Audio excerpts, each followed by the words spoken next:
medidas, hay cosas muy concretas que a partir de esta semana pasada, en la cual el viernes se tomó posesión el Consejo de Ministros, hay un gobierno, se va a empezar a legislar. Tenemos un programa de gobierno que habéis firmado que tienen cosas muy concretas, ¿no? Vamos a hablar de algunas de estas cosas, de cómo pueden cambiar la vida de la gente para llevar la conversación un poco al terreno de la gente. Hay una cosa que a mí me parece muy interesante, entre otras, hablaremos de varias, que tiene que ver con los autónomos, ¿no? En este país hay más de 3 millones de personas que son autónomos, que pagan regularmente su cuota de autónomos, y hay aquí una sección muy grande con un montón de medidas que pueden realmente cambiar cómo entendemos todo esto de ser autónomo. Cuéntanos un poco esta primera parte de cómo va a cambiar la vida de un autónomo a partir de esta semana o cuando esto entre en el proceso, ¿no? Vale, no, yo por recoger un poco lo que decías, yo creo que esto creo que lo decía Borrell hace unos días, ¿no? Yo creo que ha llegado el momento de pasar del debate sobre las politics, ¿no? La política pura, que es el debate sobre cómo llegar al poder, y centrarnos en las policies, que es qué hacemos con el poder, ¿no? Y la suerte es que hemos estado trabajando mucho mientras otros hacían otras cosas. Algunos hemos estado trabajando en 2 acuerdos, como has dicho, primero con el PSOE y después con el PP, para conseguir hacer buenas policies, para realmente centrarnos en lo concreto y decir, bueno, aquí no son grandes soluciones mágicas lo que necesitamos, son pequeños cambios incrementales en una serie de áreas. Yo diría que en los dos acuerdos hay tres áreas principales que son absolutamente prioritarias y que lo han sido también desde el programa de Ciudadanos y que hemos conseguido como exigencias que aparecieran en los 2 acuerdos, ¿no? Y es toda el área de regeneración, ¿no? Hubo las 6 precondiciones aquellas en las que decíamos se tienen que acabar los indultos políticos, tenemos que acabar con los aforamientos, tenemos que crear una comisión de investigación para la corrupción del Partido Popular y la financiación ilegal, y una serie de precondiciones básicas para empezar a negociar. Después hay una serie de cambios institucionales, el Senado. Ahora veremos también las medidas de corrupción, que son muy importantes. Para que tengamos una visión general, ¿no? Después hay toda la parte de educación, que digamos es la base, ¿no? Como el capital humano es la base de lo que creemos que tiene que ser la economía del futuro y además la base de los ciudadanos que queremos tener dentro de unos años, ¿no? Y después tienes la parte laboral, que es probablemente donde España es más profundamente anómala y distinta de nuestros países vecinos, donde tenemos un problema de precariedad y de pobreza laboral enorme, gigantesco. Sí, vamos a hablar de contratos también, de cómo cambiarán los contratos laborales de la gente, cómo cambiarán estas cuestiones, ¿no? Entonces yo creo que esos son los 3 grandes ejes, ¿no? Regeneración, educación y mercado laboral, que han sido nuestras prioridades, ¿no? Dicho esto, sobre autónomos, ha sido una de nuestras grandes banderas también. Yo creo que los autónomos durante muchos años han estado un poco desprotegidos, probablemente porque han tenido poca representación también, y es un colectivo que ha ido creciendo con el tiempo. Ahora mismo en Estados Unidos, por ejemplo, se ha creado un sindicato de freelance para defenderles, ¿no? Son un 35% de la población allí y nosotros vamos en esa dirección. Es normal que haya cada vez más autónomos, ¿no? Con la economía digital, etcétera. Que son emprendedores. Hay muchos emprendedores, hay otros trabajadores autónomos pues que a lo mejor no tienen empresas tecnológicas, pero son también... Y de alguna manera los autónomos combinan 2 cosas, que combinan lo peor del trabajador y lo peor del empresario. O sea, tienen que estar currando cada día y luego respondiendo y asumiendo los riesgos y respondiendo y haciendo los papeleos y todos los problemas que tienen los empresarios con una empresa, ¿no? Entonces, pero en cambio tienen pocos derechos y pocas... y realmente en España, más que otra cosa, lo que tienen son muchas trabas. Y unos costes fijos enormes, ¿no? Para empezar a funcionar, ¿no? Exacto. O sea, simplemente, digamos... tú por las cuotas pagas unos 300 euros al mes y muchas veces para simplemente organizarte y poder externalizar y aclararte tienes que contratar servicios externos para que te digan por 100 euros al mes un asesor para que te lleve tus papeles, para ¿no? que te ayude a hacer toda la burocracia que hace. Bueno, pues esto hay que acabar con esto, ¿no? La medida estrella que nosotros hemos venido defendiendo desde el principio para autónomos es para todos aquellos que están asumiendo unas cargas altísimas pero en cambio tienen unos ingresos muy bajos, es decir, todos los que, por ejemplo, ganan por debajo del SMI y están pagando una cuota de 400 euros, 300, 400 euros, no puede ser que estén pagando... Claro, porque ahora tienen que pagar la cuota aunque sus ingresos se queden en ingresos netos 200 euros al mes y tienes un salario de 800 euros. Imagínate que eres un emprendedor y que te pasas un año desarrollando un proyecto. Primero tienes mucha prueba y error, mucha inversión en el proyecto, las ideas fallan, tienes que volver a empezar. Claro, si tú tienes una carga fija al final del año de 400 por 12, de 5.000 euros, pues probablemente ese proyecto se pierda, desaparezca. O sea, lo que vosotros proponéis es que no pagues esa cuota de autónomos hasta que tus ingresos no estén por encima del salario mínimo. Ese es el objetivo, que esto es lo que tienen algunos otros países. Porque si fueras un trabajador y ganaras el salario mínimo, no pagarías impuestos, entre comillas, o pagarías unas cotizaciones reducidas. O sea, esa es la idea. Exactamente, ¿no? O sea, que tú no tengas unas cargas abusivas que simplemente impidan que desarrolles tu actividad y que además, paren proyectos que pueden ser fantásticos, ¿no? Vale. Eso por un lado. Luego hay una parte, yo diría, de derechos. Cuando tú pierdes el trabajo y eres autónomo, pues que haya un poquito más de protección. Hay una serie, hay 10 o 12 capítulos. Otra parte de conciliación muy importante. Hay un problema enorme en España con las mujeres autónomas particularmente, porque cuando tú trabajas en una empresa y eres un asalariado, pues tú tienes un permiso. Y en el permiso se te cubre. En los autónomos tienen el permiso, pero tú tienes que seguir pagando las cuotas. Lo que decimos es, en el periodo en que estés de baja de maternidad, tú no vas a tener que pagar las cuotas fijas. Bueno, pues esto, también hay una serie de facilidades para hacer los pagos, para cambiar la cotización según cómo venga el flujo de caja, pues puedes hacer 4 cambios en vez de 2, como se puede ahora. Y también reducir las penalizaciones por pagar tarde las cuotas.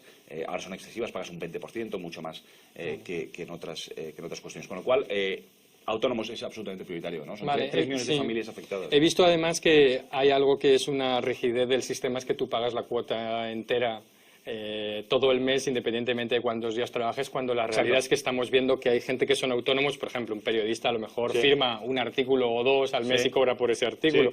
Sin embargo, está pagando todo el mes. Estáis viendo un poco la idea de que se pueda ser autónomo a tiempo parcial o a tiempo flexible, o sea, que no pagues toda la cuota, sino que puedas ajustarlo por días y solo se te cubra por los días que efectivamente has trabajado. Esa es otra de las medidas, ¿no? Que tú simplemente, si tú te registras el día 15 y pagas, que tengas que pagar solamente la cuota por medio mes, no tienes que pagar la cuota por el mes entero, que es lo que está pasando ahora. Luego hay otra cuestión que es es la extensión de esto que el Partido Popular llamó la tarifa plana, que es una cuota reducida de 50 euros, hasta que tengamos este sistema realmente que elimine los pagos a los que ganan por debajo del SMI.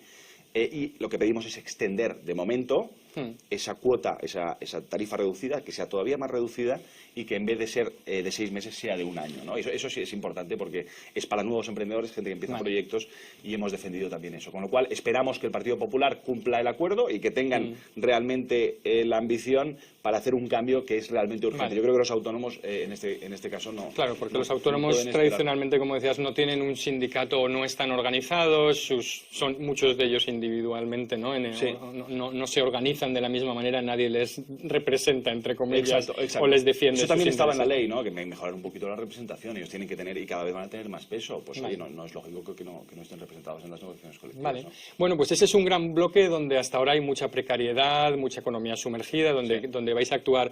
El otro es el del contrato, el del empleo el tradicional laboral, ¿no? Ahí siempre estáis proponiendo mantener el contrato indefinido, añadir un contrato de formación, y luego está toda esta polémica del contrato creciente con una indemnización también creciente. Cuéntanos un poco qué es esto, en qué cambia esto respecto a la situación actual del contrato, digamos, precario, del contrato a tiempo parcial o del contrato temporal. Mira, te voy a decir lo que tenemos en España. Básicamente, tú y yo podíamos llegar al país y de pronto tú tienes un contrato indefinido y yo tengo un contrato temporal. A lo mejor tenemos exactamente los mismos estudios, el mismo puesto, el mismo nivel, nos han contratado por el mismo dinero, pero de pronto tú tienes, simplemente por el tipo de contrato, unos derechos mucho mejores que los míos. No hay ninguna razón objetiva que justifique por qué tú tienes una indemnización mucho más alta que la mía, haciendo exactamente el mismo trabajo. Bueno, pues bien, nosotros venimos defendiendo que había que acabar con la discriminación de los temporales desde hace mucho tiempo, porque es la fuente principal de las desigualdades y de la pobreza laboral en España. Tienes cerca de 7 millones de personas que se pasan el día entrando y saliendo del mercado laboral, rotando, y que, por tanto, al final del año no logran llegar al salario mínimo. 7 millones, es una tercera parte de nuestra fuerza laboral, ¿de acuerdo? Tenemos un enorme problema de pobreza laboral. Y una parte de esa pobreza, no toda, se justifica por esto, porque hay un salto de protección muy grande entre la protección de unos y otros que impide que O sea, que estimula a que las empresas despidan más y que los trabajadores se tengan que ir al cabo de X tiempo porque los empresarios no quieren hacer un contrato indefinido. Pues decimos, bueno, vamos a acabar con los contratos temporales y vamos a crear uno indefinido. Entonces, en el acuerdo, el Partido Popular conseguimos que al menos redujera el número de contratos y quedarnos en uno que se llamaba de protección creciente, que el primer año tenías 12 días de indemnización, el segundo 16 y el tercero 20, y entonces había un puente de acceso indefinido. Se transformaba en el tercer año indefinido, ¿de acuerdo? Pero ahora ha pasado algo que es importante y que yo creo que todo el mundo tiene que tener consciencia de que abre una nueva ventana de oportunidad enorme para cambiar las relaciones laborales en España. Que es que ha habido unas sentencias del Tribunal de Justicia de la Unión Europea que dicen lo que te estaba diciendo al principio, no solo es injusto, sino que además es ilegal. Dos personas con el mismo tipo de trabajo en una empresa no pueden tener derechos distintos. Esto se aplicó a una sentencia... De indemnización, de... Exacto, se aplicó a la sentencia sobre una señora que llevaba 10 años trabajando en el Ministerio de Defensa, 10 años, interinidad, supuestamente sustituyendo a alguien, y al terminar los 10 años te vas con una mano delante y otra detrás. Porque simplemente estás haciendo el mismo trabajo que el tío que está a tu lado, o al que tú sustituyes, que todavía es más fuerte, ¿no? Que tiene un contrato indefinido y en cambio te vas sin nada. El otro a lo mejor se iba pues con 200 días. Pues esta es la clave, es decir, bueno, esto es injusto y además ahora es ilegal. Con lo cual, vamos, y esta es la propuesta de Ciudadanos, se va a presentar en los próximos días o semanas, esto es un anuncio que probablemente no hemos hecho en ningún otro lado todavía, que creemos que es insuficiente y probablemente no se adapte el modelo que acordamos con el PP, no se adapte a las nuevas sentencias. Fue antes de las sentencias el acuerdo con el Partido Popular y creemos que hay que ser más ambiciosos, que hay que realmente ir a avanzar hacia el contrato único, porque mientras haya diferencia de indemnizaciones para un mismo trabajo, probablemente... Hay gente que piensa que al final se está rebajando. Por ejemplo, los sindicatos han criticado que esto puede suponer rebajar la protección de los fijos en vez de subir, ¿no?, la protección de los temporales. Sí.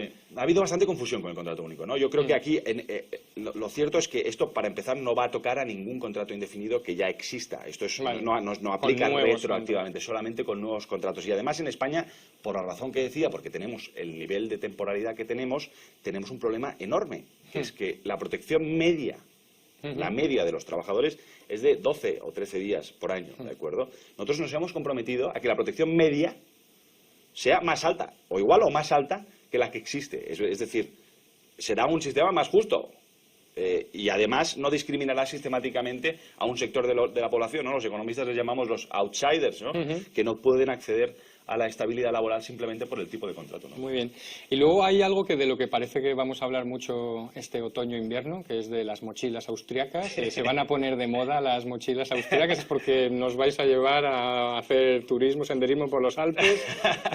¿Qué es esto de la mochila austriaca que la gente va a empezar a escuchar y en qué puede cambiar la vida de la gente el tener una mochila austriaca o no en su contrato? La palabra clave para entender la mochila austriaca es la portabilidad. Vale. O sea, la mochila, como el teléfono, ¿no? Para que la gente entienda lo de la portabilidad. Que puedas llevar tus derechos de un sitio a otro, ¿no? O sea, tú vas acumulando en una mochilita personal, en un seguro, en una cuenta personal, una parte de tu salario que paga el empresario, complementaria, es, digamos, un 1% del salario, un 2%, lo que sea, es muy pequeña al principio, y que ya se convierte en derechos que tú vas acumulando aunque vayas cambiando de trabajo. Entonces, y si no los usas porque tienes siempre trabajo, te los guardas para la jubilación.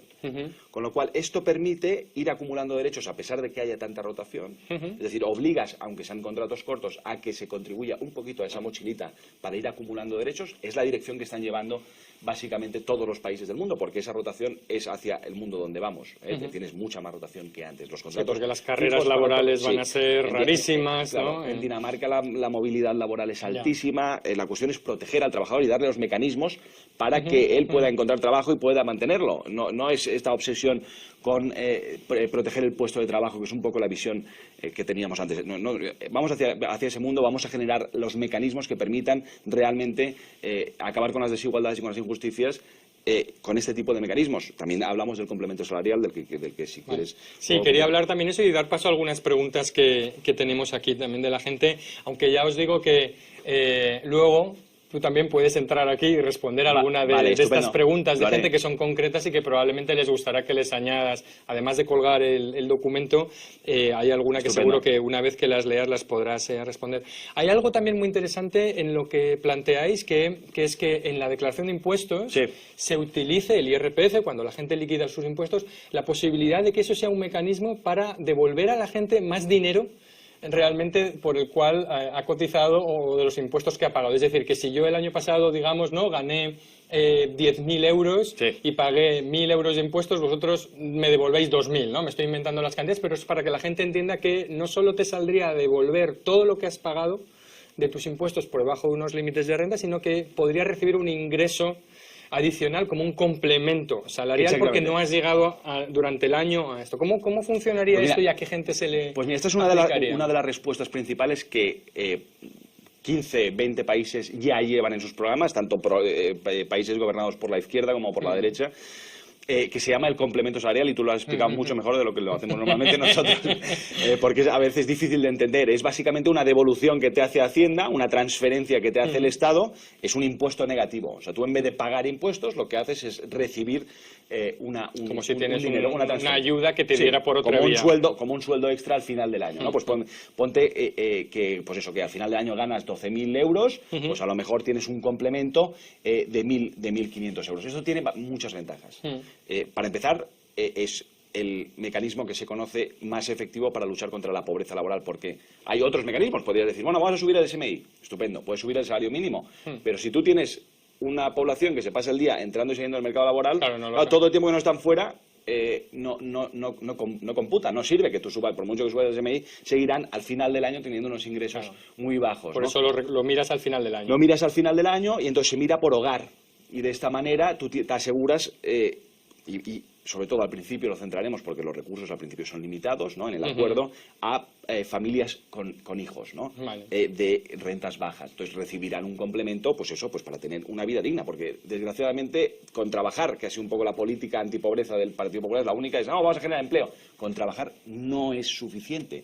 Y por eso en todos estos países, desde Estados Unidos, Reino Unido, pues también en Holanda, en Dinamarca, en Nueva Zelanda, en Australia, están implementando tipos de impuestos negativos para luchar contra la pobreza laboral. Es una manera también de luchar contra la pobreza familiar, que es quizá las familias, los hogares con niños más vulnerables, que son las familias más castigadas por la crisis, ¿no? Y con salarios que no pagan. Tenemos un fenómeno que es el de los trabajadores pobres, ¿no? Que son trabajadores que aún trabajando por el salario mínimo, jornadas completas durante todo el año, no pagan, no llegan a pagar los libros de texto, etcétera, ¿no? Tú, a pesar de estar trabajando, a pesar de tener empleos, como te pasa el tiempo... O sea, un matrimonio que trabaje los 40 horas a la semana por el salario mínimo, que se supone que no están haciendo nada mal, al revés, ¿no? Tienen empleo, pero no llegan a fin de mes o su hogar está definido. Pero el problema de la pobreza laboral principal en España es la tremenda rotación que tenemos. Eso es lo que quería decir al principio, ¿no? Tú, si te pasas el tiempo entrando y saliendo, piensa que se hicieron 16 millones de contratos solamente el año pasado en España. Entonces, es mucha gente que a lo mejor tiene trabajos, que va enlazando contratos que empiezan el lunes y terminan el viernes, pero que al final del año, pues como se pasa a lo mejor 4 meses sin trabajar, no logra llegar a lo que sería el equivalente del salario mínimo al final del año, ¿no? Y por eso necesitamos complementar estas rentas. Y además tiene una ventaja esto, que en España, como sabes, somos un país con una economía sumergida muy grande. Esto daría incentivos para aflorar, ¿no? Porque tú tendrías que, sobre las rentas declaradas, entonces tú tendrías más incentivos a declarar, ¿no? Y tiene otras muchas ventajas. Vale, hay unos comentarios por aquí que son muy interesantes, porque hay gente aquí, por ejemplo, Trinidad dice: si lo de siempre no funciona bien, pues habrá que probar medidas nuevas. Blanqui, que está a favor del complemento salarial. Juan del Toro dice: la mochila austríaca suena bien, pero al final siempre se nombra Dinamarca. Hacernos daneses ya. Ahora hablaremos de lo difícil, sino que es ser daneses. Marisol dice que bien le vendría a los autónomos estas medidas. Hay que ir a soluciones y el tumaz entre los partidos no es la solución y me aburre, ¿no? A mí también me aburre el tumaz. Sí.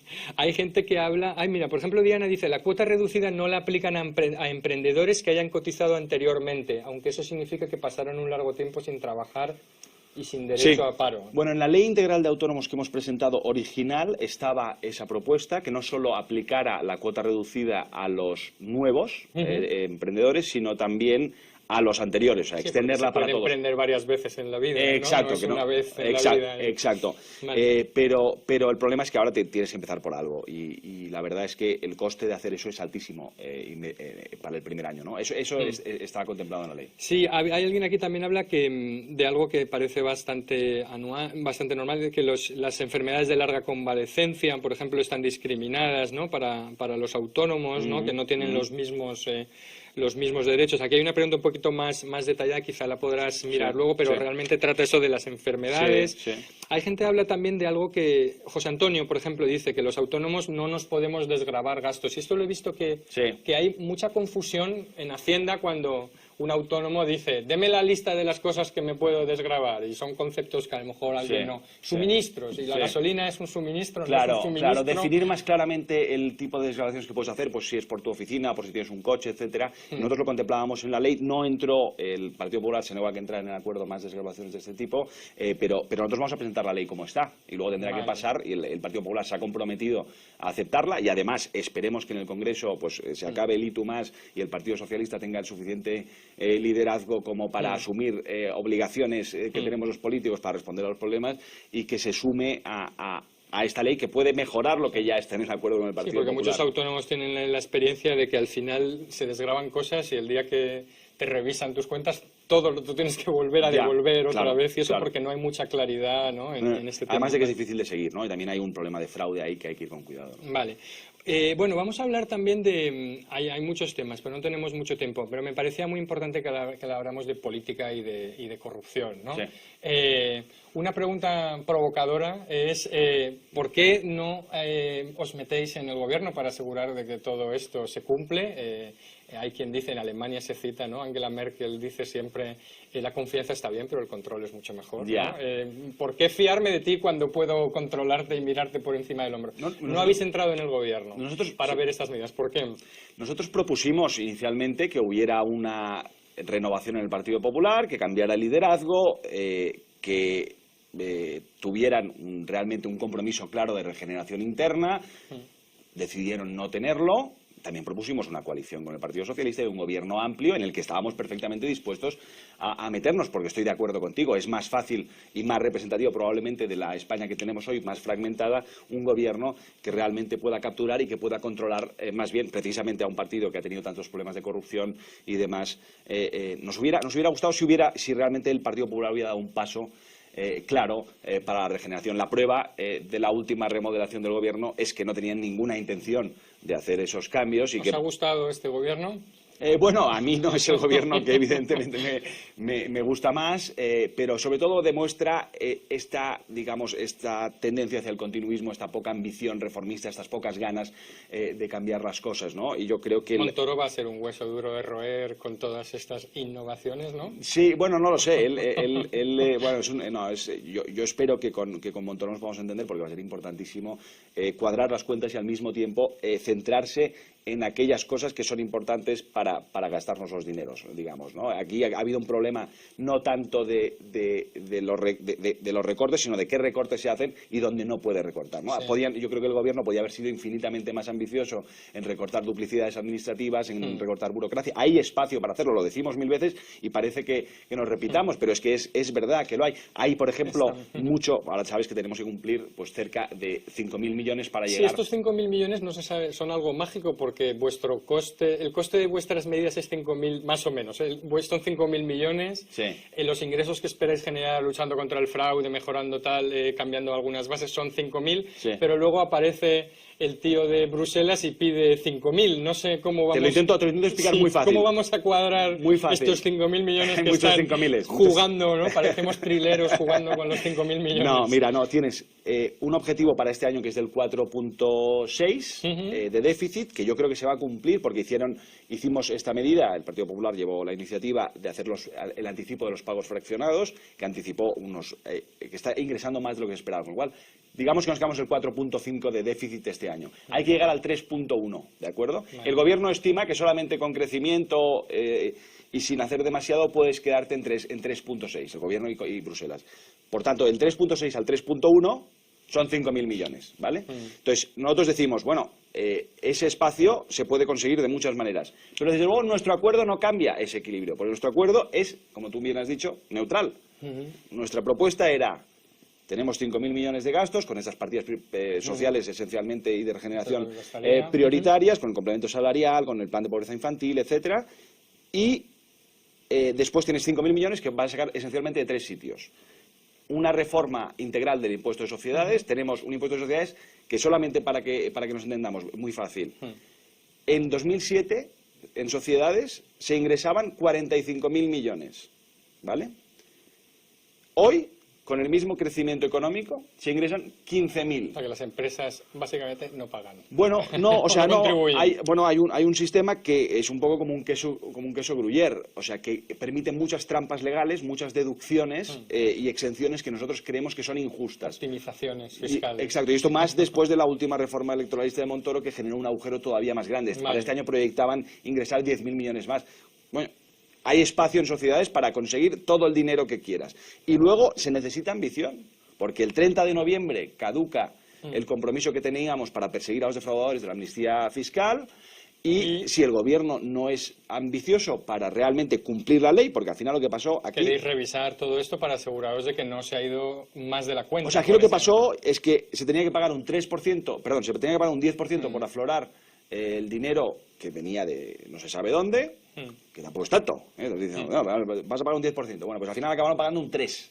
Entonces lo que estamos diciendo es, no, simplemente cumplan la ley, paguen un 10%. Y eso serían al menos 2.800 millones, que entonces, bueno, pues la mitad del recorte ese del que estás hablando ya lo tienes solucionado. Y si realmente se hace ambición contra los clientelismos y contra las servidumbres internas de una burbuja hipertrofia política a nivel local, a nivel de partidos tan bestia que ha habido en los últimos años, es perfectamente posible conseguir y seguir aumentando y terminar, y ese es el objetivo. Pero estáis convencidos de que hay que hacer ese recorte de 5.500, que es bueno para la economía española en este momento. Lo que estoy diciendo es que no tiene por qué ser un recorte. Es que tú puedes tener ingresos o gastos, ¿no? Si tú realmente ingresas de 2.800 por la amnistía fiscal o ingresas por duplicidades 1.000 millones y al mismo tiempo reformas el impuesto de sociedades para que aquellos muy grandes empresas que están pagando un 5% de tipo efectivo en vez de un 25% que creo que les tocaría, pues que paguen simplemente lo justo, y que aquellos que están pagando y que han venido aguantando el coste de la crisis durante todos estos años, paguen menos. Ese es nuestro objetivo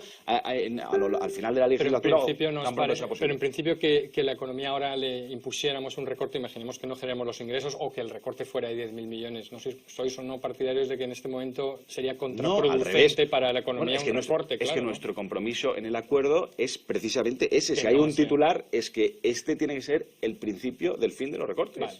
O sea, hablamos de revertir los recortes en educación, de revertir los recortes en sanidad, creamos un fondo de cohesión para la sanidad, nos comprometemos a revertir los recortes en I+D. O sea, es realmente un cambio de ciclo impuesto por las exigencias de Ciudadanos, y eso tiene que quedar clarísimo, ¿no? Vale, y la última pregunta para cerrar.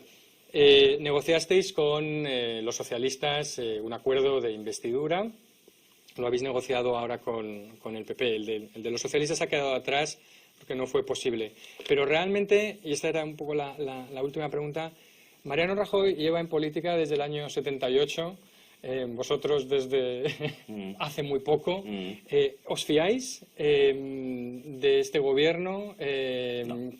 ¿Cómo vais a construir esa confianza? No. ¿Estáis en el gobierno, en la oposición o entre medias? Bueno, yo creo que se puede estar entre medias de alguna manera, ¿no? Tú estás fuera clarísimamente porque no tienes nada que ver con este gobierno, pero tú le has hecho unas exigencias y tienes que controlar y hacer un seguimiento diario y una fiscalización permanente porque no te fías de que lo vayan a hacer, y eso es lo que vamos a hacer. Es verdad que el Parlamento tiene sus limitaciones, ahora vamos a intentar apretar las tuercas para que los compromisos del acuerdo para mayor, como digo, inversión social, mayor inversión en educación, para los permisos de maternidad, etcétera, para que todo eso entre ya como derechos adquiridos en el presupuesto, y después durante cada semana, pues como te digo, hemos creado una comisión de investigación sobre la financiación ilegal del PP. Bueno, es mucho más efectivo eso que quedarse en una esquina y estar gritando y llorando diciendo, oh, el mundo es terrible, pero yo no soy capaz de cambiar nada. Pues nosotros creemos que es mejor hablar y es mejor intentar conseguir soluciones, aunque sean incrementales, aunque sean pequeñas, para cambiar las cosas. Bueno, o sea que esta legislatura va a ser un deporte de contacto, ¿no? Sí,